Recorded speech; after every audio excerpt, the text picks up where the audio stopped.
Ikut merit tak? Okey, bagi menjawab persoalan ni, ini kepada video saya sebelum ini berkaitan dengan tarikh-tarikh penting untuk pendaftaran permohonan UP_TVET ataupun memohon program-program institusi TVET, program-program kemahiran.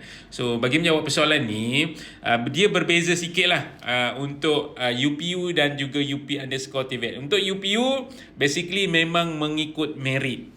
Tapi kalau UP_TVET ataupun program-program kemahiran, dia tak perlu ikut merit sangat. Dia ada beberapa syarat kelayakan dan syarat kelayakan dia pun sangat minimum.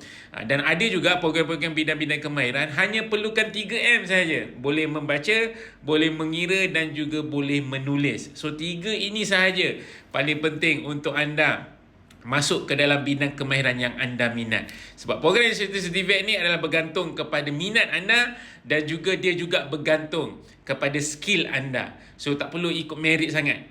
So untuk UP_TVET dia tak mengikut merit, tapi ada beberapa program yang anda perlu memenuhi syarat kelayakan. Adalah syarat-syarat kelayakannya, antara contohlah ada bahasa Melayu kena lulus, ada juga matematik kena lulus. Itu bergantung kepada program. Dan ada juga program yang tak perlukan SPM tu ada A ke, ada B ke ataupun ada ikut merit tak. Dia paling penting kena ada 3M tu tadi. So untuk maklumat anda, kepada adik-adik kita yang minat dalam bidang institusi TVET, bolehlah mendaftar dan memohon program-program TVET yang mungkin anda minat.